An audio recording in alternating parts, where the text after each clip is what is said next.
देखो बात करते हैं बेंजाइन मध्यवर्ती अभिक्रियाओं में मुख्य का अनुमान कि बेंजाइन अपन बनाते हैं एरोमेटिक नाभिक स्नेह प्रतिस्थापन अभिक्रियाओं में दो क्रियाविधि पढ़ते हैं, उसमें से एक क्रियाविधि पढ़ते हैं तो जैसे बेंजाइन इंटरमीडिएट बनते हैं। अब जब बेंजाइन इंटरमीडिएट बनता है तो उस बेंजाइन इंटरमीडिएट में दो प्रकार के प्रोडक्ट बनते हैं, स्नेह प्रतिस्थापन या सामान्य प्रतिस्थापन। तो अपन को यहाँ पर ये पता करना है कि कौन सा प्रोडक्ट मेजर होता है, मेजर प्रोडक्ट का पता लगाना। तो ये बोला जाता है कि ऑर्थो व पैरा प्रतिस्थापित हेलोबेंजीन के अंदर दो उत्पाद बन सकते हैं, जबकि मेटा में तीन उत्पाद बनने की संभावना होती है। अब दो उत्पाद तीन उत्पाद इनमें से आपको बस पता करना है कि कौन सा उत्पाद इसमें से मेजर प्रोडक्ट होगा। मेजर प्रोडक्ट का अनुमान हमको लगाना है। तो ये बोला जाता है कि मेजर प्रोडक्ट का अनुमान हम आसानी से लगा सकते हैं। इसके लिए इसके दो फैक्टर है जिस पे डिपेंड करता है कि कौन सा प्रोडक्ट मेजर होगा और कौन सा माइनर होगा, मुख्य उत्पाद कौन सा होगा।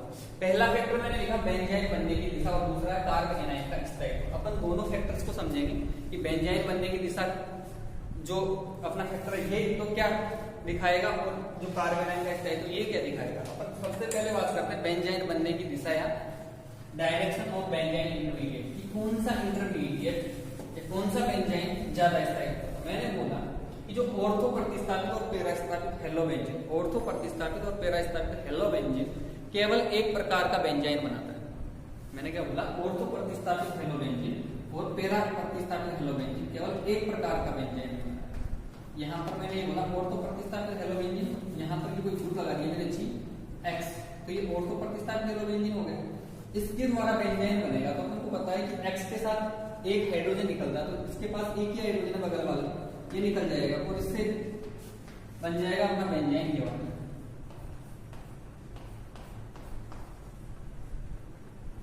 ये बेंजाइन बन गया ऑर्थो प्रतिस्थापित में। और अगर बात करें पैरा प्रतिस्थापित में तो उसमें भी एक ही बनता है, एक ही प्रकार का बेंजाइन बनता है। तो यहाँ पे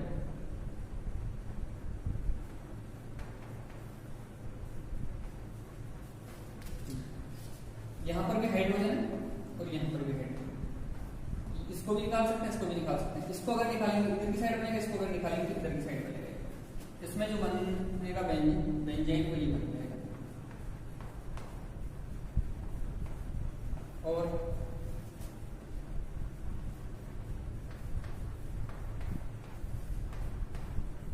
इधर का हाइड्रोजन निकालेंगे अपन तो इधर की साइड बना देंगे बेंजाइन। जिधर की साइड का निकालो उधर की साइड बना।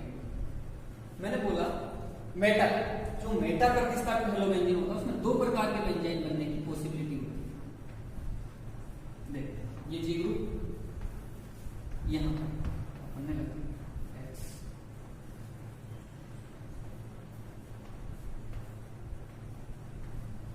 अब यहाँ पर देखो, यहाँ पर दो हाइड्रोजन है इसके पास। एक बार इसको निकाल के अपन बेंजाइन बना लें, एक बार इसको निकाल के बेंजाइन बना लें।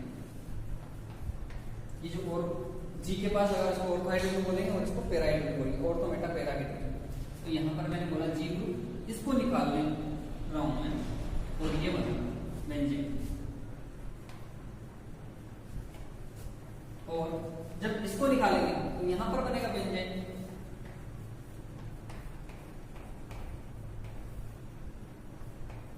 नीचे की साइड बना दिया मैंने, दो बेंजीन। ये बोला जाता है, इस वाली कंडीशन में ये बोला जाता है अगर G माइनस आई वाला समूह है, माइनस आई इंडक्टिव इफेक्ट वाला समूह है तो कौन सा हाइड्रोजन निकलेगा तो अपन बोलेंगे ऑर्थो प्रतिस्थापित हाइड्रोजन निकल जाएगा। और अगर G प्लस आई वाला है तो कौन सा निकलेगा तो अपन बोलेंगे प्लस आई वाला होगा तो इसका पैरा हाइड्रोजन रिमूव होता है, वही प्रोडक्ट बन जाता है। दो बेंजाइन बन गया, अपन को पता चला भी बेंजाइन बनने की दिशा का पता चला। बेंजाइन बना लिया अपन ने। ऑर्थो और पैरा प्रतिस्थापित हेलोबेंजीन में एक प्रकार का बेंजाइन बनता है, जबकि मेटा प्रतिस्थापित हेलोबेंजीन में दो प्रकार के बने। ये बोला जाता है कि यहाँ पर X के साथ जो मोस्ट एसिडिक हाइड्रोजन होता है ना वो निकलता है, जो ज्यादा होता है, ज्यादा अम्लीय हाइड्रोजन होता है मेटा में, वो वाली बेंजाइन बनती है, ज्यादा अम्लीय हाइड्रोजन निकलता है। ठीक है, इसमें से ज्यादा। अब ये भी हो सकता है, ये भी हो सकता है, डिपेंड करता है जी पर। अगर मैंने बोला G प्लस आई वाला है, G अगर प्लस आई वाला है तो नीचे वाला निकलेगा, अगर G माइनस आई वाला है तो ऊपर वाला निकलेगा, और तो हाइड्रोजन निकलेगा। ठीक है, ये अपना फर्स्ट फैक्टर की बेंजाइन बनने की दिशा अपन ने बता दी कि बेंजाइन कौन सा बन रहा है। अपना सेकंड फैक्टर है उसकी बात करते हैं। अपना जो सेकंड फैक्टर है उसको देख लो। मैंने सेकंड फैक्टर बताया कार्ब एनाइन का स्थायित्व। बेंजाइन बना लिया अपन। अब बेंजाइन बनाने के बाद कार्ब एनाइन बनेगा, उसकी स्टेबिलिटी के ऊपर डिपेंड करेगा। देखो सेकंड फैक्टर मैंने बोला कार्ब एनाइन का स्थायित्व। ये बोला जाता है कि कल भी अपन ने मैग्नीशियम में देखा था, कल वाले जो इसका पार्ट सेकंड है उसमें देख लिया था। मानो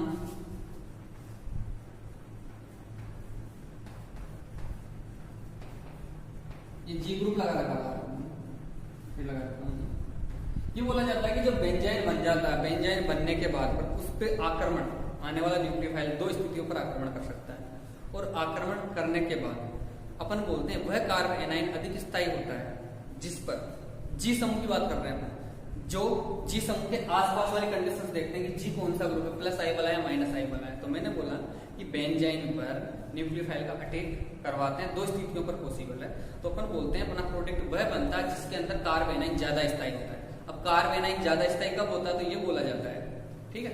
मैं बोल रहा हूँ अगर जी, मैंने बोला अगर जी माइनस आई वाला है तो वह कार्ब एनाइन ज्यादा स्थायी होगा जिसमें जी समूह के पास पे नेगेटिव चार्ज पास में हो।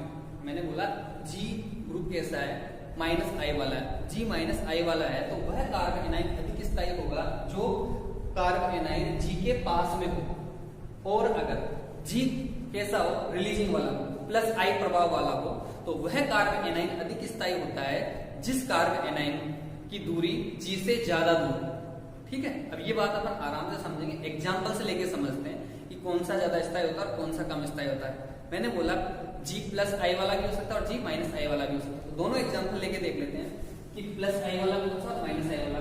उसका मतलब क्या है, मैं यहाँ पर दोनों प्रकार के प्रोडक्ट बना के बता रहा हूँ आपको कि एक बार तो मैं ले लूँ जी प्लस आई वाला और एक बार ले लूँ जी माइनस आई वाला। तो यहाँ पर पहला जो मैं ले रहा हूँ वो ले रहा हूँ जी माइनस आई वाला। ओसीएस ट्रिपल आप लोग सब जानते हैं कैसा होता है।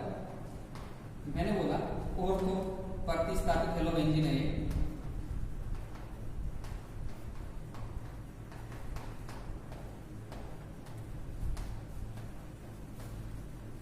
माइनस आई प्रभाव वाला समूह है।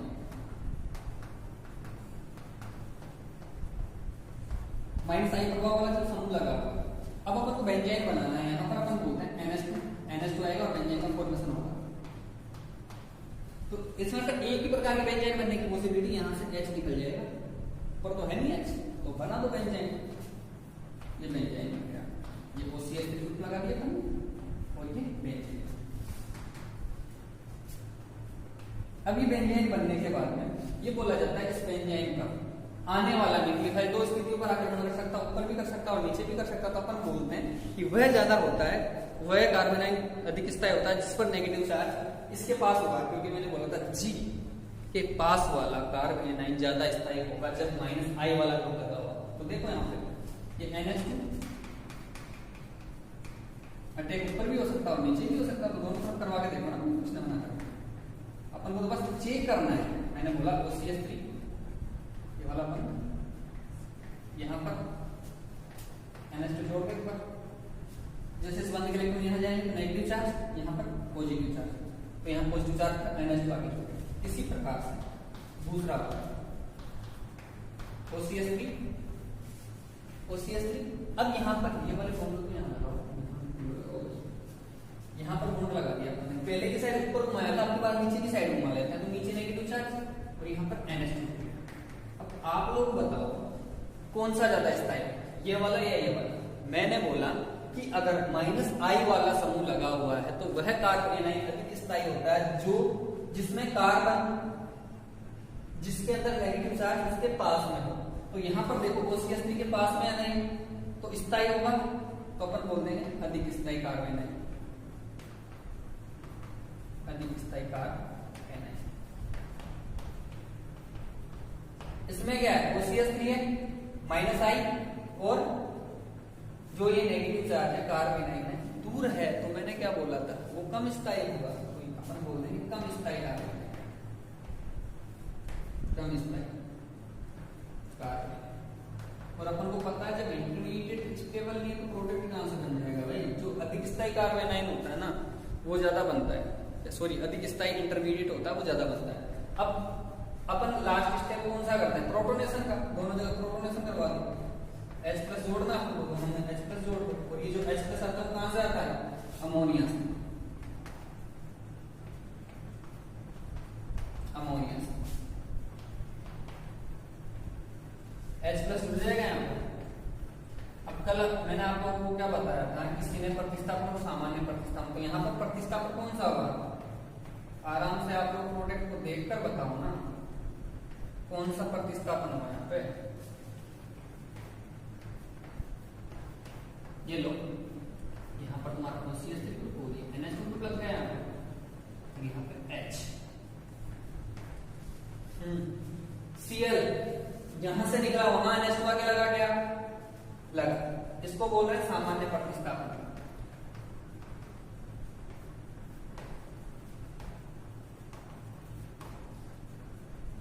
इसको बोलते हैं माइनर प्रोडक्ट।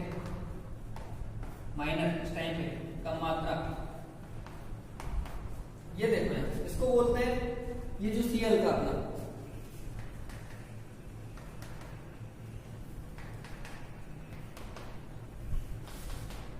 Cl कहां से गया था? फर्स्ट वाले कार्बन यहां से। NH2 कहां जुड़ा? पास वाले। सीने प्रतिस्थापित उत्पाद है, सीने प्रतिस्थापित। सीने प्रतिस्थापित उत्पाद यहां कौन सा बन रहा? मेजर प्रोडक्ट अधिक मात्रा। एग्जाम में पूछा गया है कि 2018 कोटा यूनिवर्सिटी में इंटरमीडिएट कौन सा बनेगा? तो यहाँ पर अपन समझाएंगे कि OCH3 कौन सा ग्रुप था। यहाँ पर अपन ने देखा, यहाँ पर ये -I प्रभाव वाला समूह था, और -I प्रभाव वाले समूह पर हमने देखे कि जो कार्बन ज्यादा स्टेबल होता है प्रोडक्ट वही ज्यादा बनेगा। तो ये मेरे साथ आराम से आपके समझ में आ गया हो। अब इसी में एग्जाम्पल लेते हैं तो दूसरा, जब CH3 ग्रुप लगा दें यहाँ पर या रिलीजियन ग्रुप लगा दें उस टाइम पे जो प्रोडक्ट बनेगा वो कौन सा बनेगा? ये मेरे हिसाब से समझ में आ गया होगा। देखो बेंजाइन बनाया अपना फर्स्ट स्टेप होता था, बेंजाइन बनाने के बाद इसको बोलता जाता था एडिशन स्टेप। सेकंड स्टेप अपना जो होता था उसमें करते थे, सॉरी एलिमिनेशन स्टेप था ये, और इसमें करते थे एडिशन। यहाँ से एडिशन करवा के अपना प्रोडक्ट बना देते थे। तो वैसे ही वैसे हम बात करेंगे ऑर्थो प्रतिस्थापित हेलोबेंजीन की बात करेंगे, बस यहाँ पर क्या चेंज कर देंगे? वो CH3 की जगह क्या लगा देंगे अपन? CH3 ग्रुप लगा देंगे। देखो यहाँ पे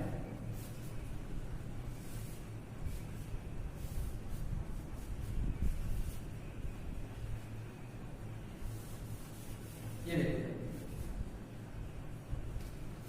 यहां पर मैं लगा दूं अगर CH3 तो अपन क्या बोलेंगे? +I प्रभाव वाला है, और तो प्रतिस्थापित हेलोबेंजीन हो गया। NH2 आएगा, वही यहां पर बेंजाइन बन जाएगा, और बेंजाइन बनने के बाद में अपन को देखना है इंटरमीडिएट की स्टेबिलिटी। तो पहले तो इस NH2 को जोड़ दो दोनों कंडीशन से, CH3 और ये जो CH3 है वह है +I वाला।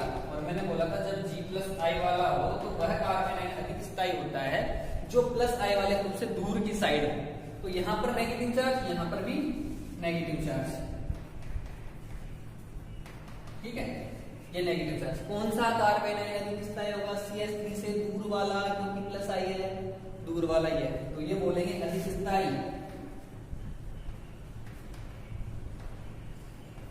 और ये है कम स्थायी।